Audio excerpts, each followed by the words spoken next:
A graça e a paz do Senhor esteja contigo.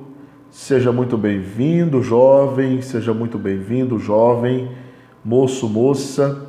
Que você possa ser abençoado por esta aula que nós vamos ministrar hoje. Se você não é inscrito ainda, quero convidar você a inscrever-se, aqui no meu canal, acionar o sininho das notificações, porque isso é muito importante para você receber os vídeos, sempre que postados aqui, e também que você possa me ajudar compartilhando este canal nas suas redes sociais e assistir o vídeo até o final, ok? Deixar o seu like, porque isso me ajuda, se você gostar, logicamente. Se você gostar do meu conteúdo, deixa o seu like, porque isso nos ajuda bastante. E você, moço, moça, que já é inscrito em meu canal, que Deus te abençoe também, que já conhece o meu conteúdo. Nós vamos estar estudando mais uma aula, quase aí já indo para o final do trimestre, Nós estamos estudando Jesus, o Filho de Deus, no primeiro trimestre de 2021, falando sobre o Evangelho de João, ok? E hoje nós vamos para a lição de número 10, o famoso texto de João 10 e 11, Jesus, o bom pastor. O texto principal diz: Eu sou o bom pastor dá a sua vida pelas ovelhas. João capítulo 10 e versículo de número 11. O resumo da lição diz: Como pastor, o Senhor Jesus Cristo não apenas protege o rebanho, mas dá sua vida por ele.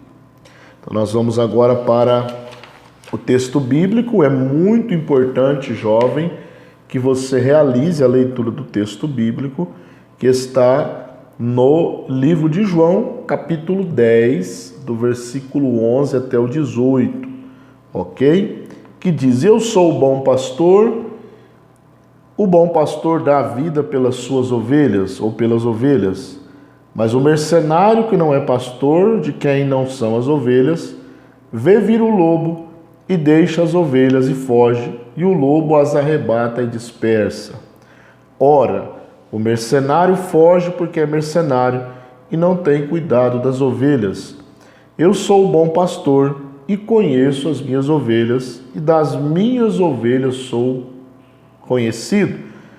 Assim como o Pai me conhece a mim, também eu conheço o Pai e dou a vida pelas ovelhas.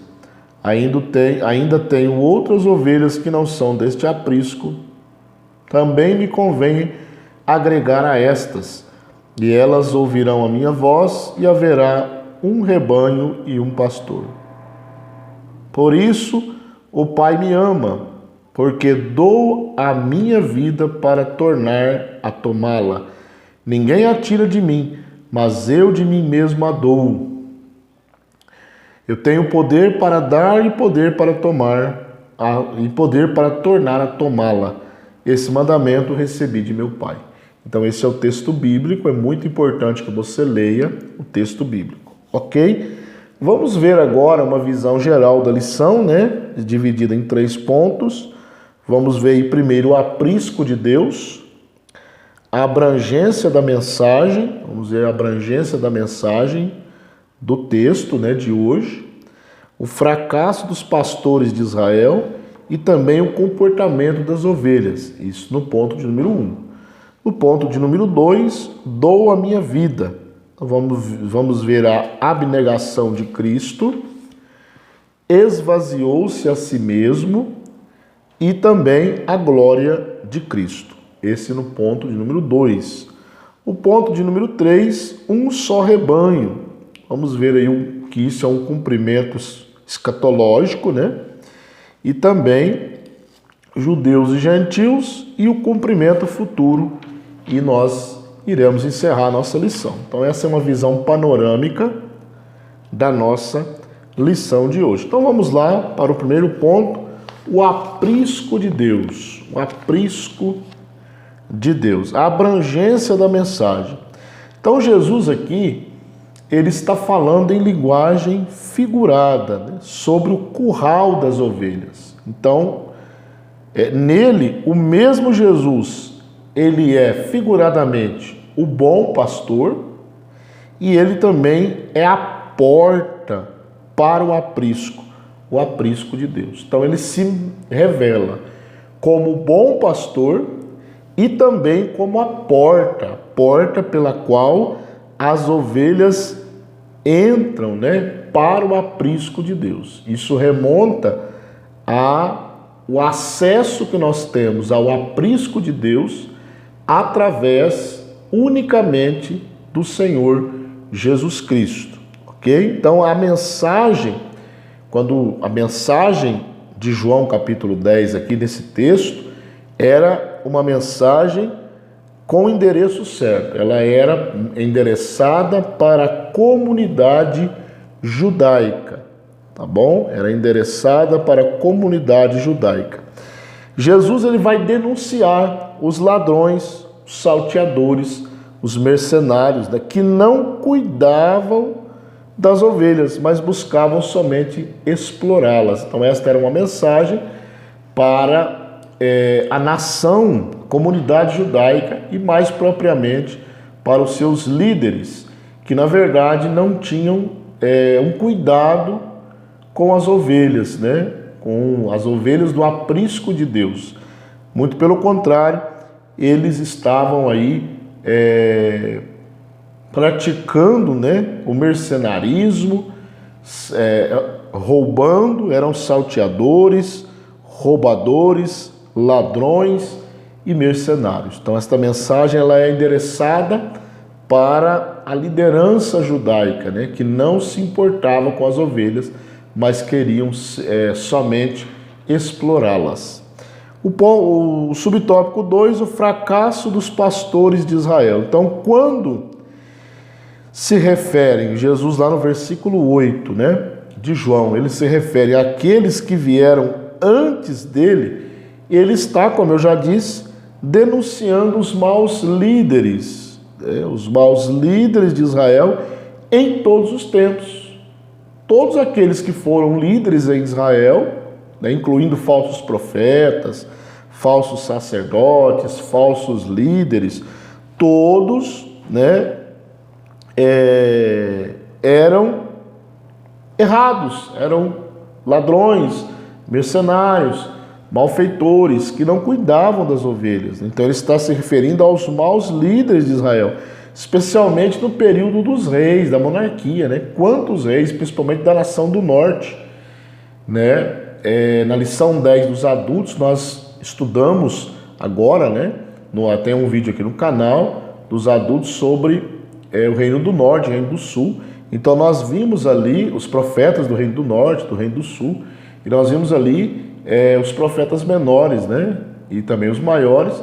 E o reino do norte foi o reino que teve mais profetas, mais líderes descompromissados com Deus e com a sua palavra. Tá? Então, agora, sabendo que eles falharam, o próprio Deus viria pessoalmente em busca de suas ovelhas. Então, Jesus, o próprio Deus, encarnou-se e agora ele vai ser o responsável de reunir as suas ovelhas, cuidar das suas ovelhas, buscar as suas ovelhas, a perdida, a desgarrada, vai curar a machucada e vai trazer ela para o seu aprisco. Ponto 2, o ponto 3, o comportamento das ovelhas. Então isso aqui eu acho muito interessante, porque Jesus ele fala assim, que as ovelhas conhecem o pastor e conhecem as ovelhas, conhece a voz do pastor, conhece o pastor e conhece a sua voz. Elas não ouvem a voz do estranho, elas não ouvem. Lá no versículo 14 do texto bíblico vai falar aí, né? Eu sou o bom pastor e conheço as minhas ovelhas, e das minhas ovelhas sou conhecido. Olha que coisa interessante, né?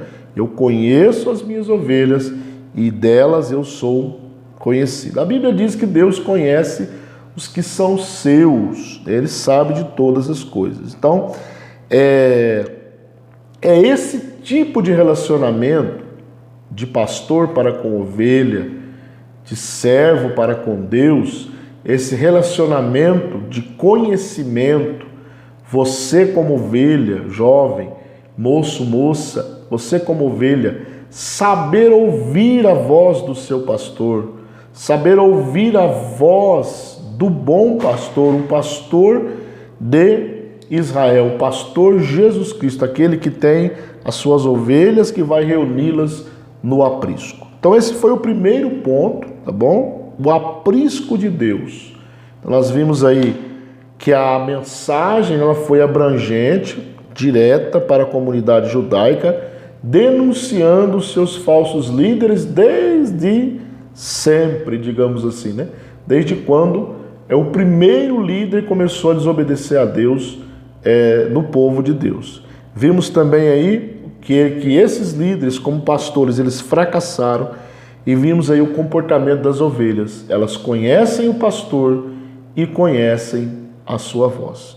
Se você tem algum comentário, alguma interação para conosco aqui, deixa aqui nos comentários, tá bom? Já deixou o seu like aí? Ainda não? Então deixa o like para nos ajudar. Já compartilhou? Compartilhe com os seus amigos, a classe de jovens da igreja. Participe, até para adultos, porque a lição é bíblica, né? Serve para todos nós. É direcionada mais para os jovens, mas serve também para os adultos também. Ok? Então vamos para o ponto 2. Dou a minha vida. A abnegação de Cristo. Então, um dos aspectos mais extraordinários da obra de Cristo é a sua entrega voluntária. Olha que coisa interessante. Ninguém forçou Jesus, ao contrário de que alguns pensam, Jesus não foi levado à força para a cruz. Ele não foi crucificado à força. Ele entregou voluntariamente a sua vida. Ele mesmo diz, versículo 17 e 18 aí, né? Eu dou a minha vida. Versículo 18, ninguém tira a minha vida, ninguém tira, eu estou dando de mim mesmo. Ou seja, a abnegação foi um gesto de profundo amor pela humanidade. Não tem amor maior do que esse. O gesto de Jesus foi o gesto mais amoroso de toda a humanidade. Entregar-se com verdadeiro amor, como fruto da sua renúncia, tá bom? Então ninguém tirou a vida dele, ele entregou a sua vida, ele entregou. Aí no ponto 2, esvaziou-se a si mesmo. Então é o texto de Filipenses 2:7, né? Nós vamos ler aqui, Filipenses 2:7. É um texto muito polêmico, né? Que fala sobre o esvaziamento de Cristo, né? Filipenses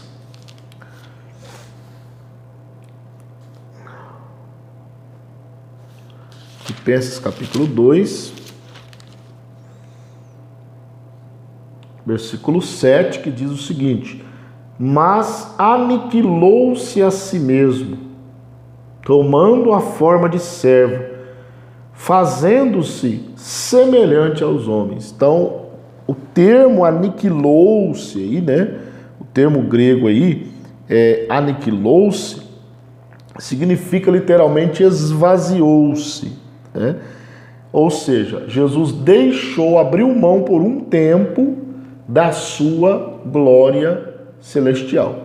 Fazendo aqui uma ressalva, Jesus nunca deixou de ser Deus, tá bom? Deus não pode deixar de ser Deus. Ora ele é Deus, ora ele não é. Isso não existe, não é bíblico. Então Jesus ele não deixou de ser Deus.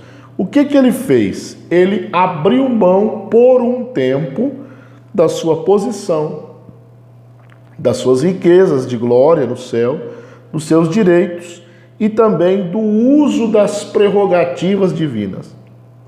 Então Jesus deixou por um tempo de usar as suas prerrogativas por um tempo encarnado até que ele voltasse para o céu, para a glória do Pai, né? Depois em João ele mesmo diz: Pai, me restaura aquela glória. Não é que ele perdeu, é que ele abriu mão do seu uso. Tá? Não podemos confundir a kenosis, né? O esvaziamento do Senhor Jesus. Não podemos confundir isso dizendo que ele deixou de ser Deus. Isso não é bíblico, ok? Ponto 3, a glória de Cristo. Olha que coisa interessante esse ponto aqui. Enquanto Lúcifer, né, o diabo, hoje adversário, né, não gosto muito de usar esse texto, Lúcifer, porque ele não é Lúcifer, né, ele é adversário, é o diabo, né, é Satanás. E Lúcifer remete a algo brilhante, a algo de luz, né, e ele não tem nada disso hoje, ok? Então, olha o paradoxo. O inimigo queria tomar a glória de Deus, usurpar a glória de Deus. Cristo esvaziou da glória que ele já tinha. Olha que diferença, né? O inimigo queria usurpar a glória que ele não tinha e Cristo abriu mão por um tempo da glória que ele tinha. Então, essa profunda humilhação credenciou a receber todo o poder e glória, não somente no céu, mas também na terra e debaixo da terra. Então ele retomou a sua posição, tá?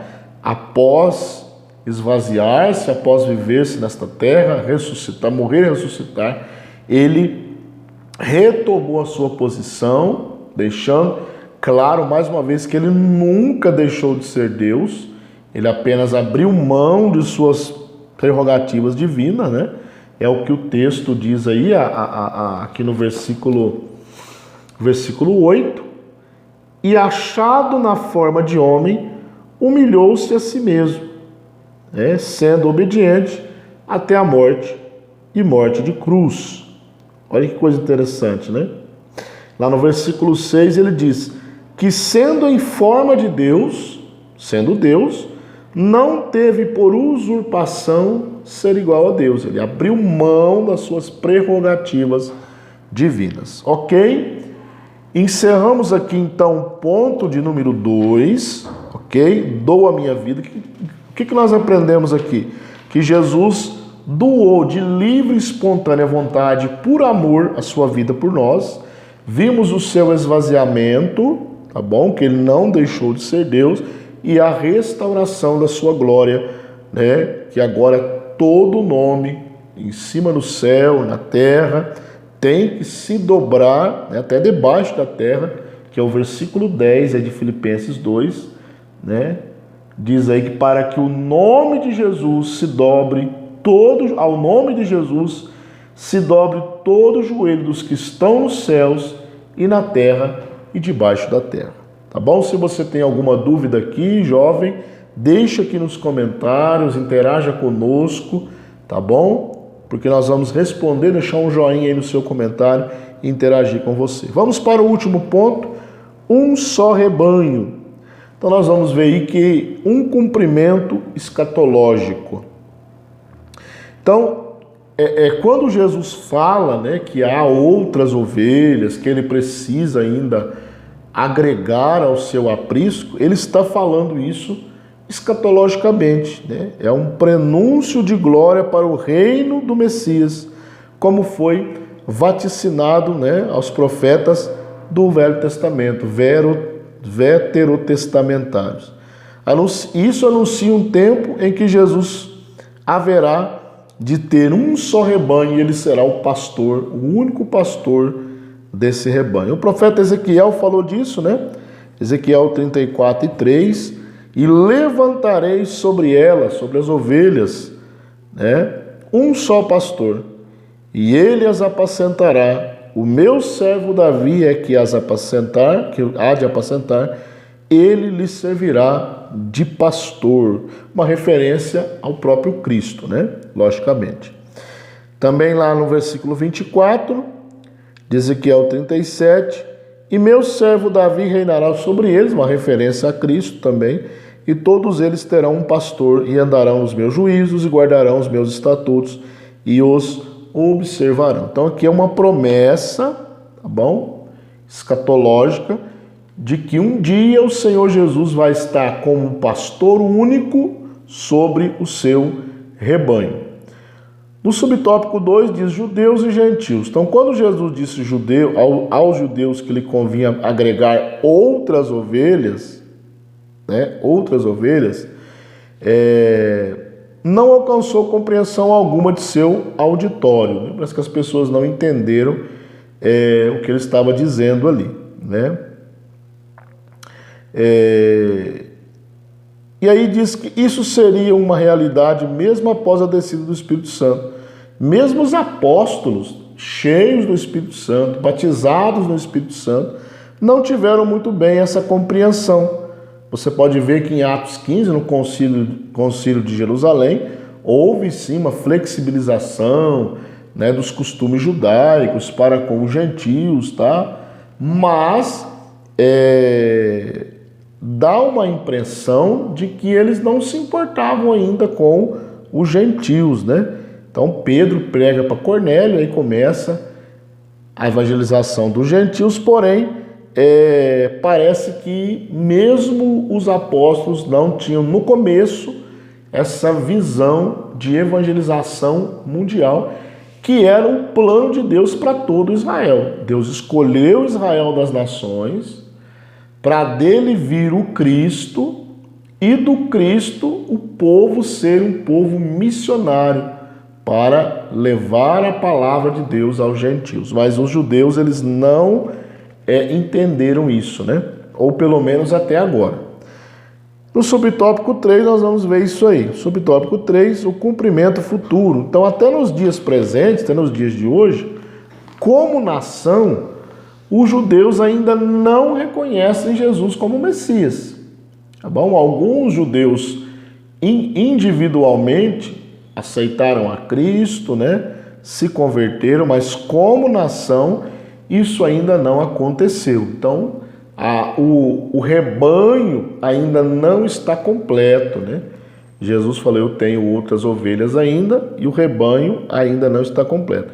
Isso vai acontecer quando? Quando que os judeus vão se entregar completamente a Cristo, reconhecendo Ele como Messias? No final da grande tribulação, quando eles estiverem sendo vencidos na batalha do Armagedon, Jesus voltará em glória, vencerá o anticristo e eles vão reconhecer que ele realmente é o Messias e vão se submeter ao seu pastoreio.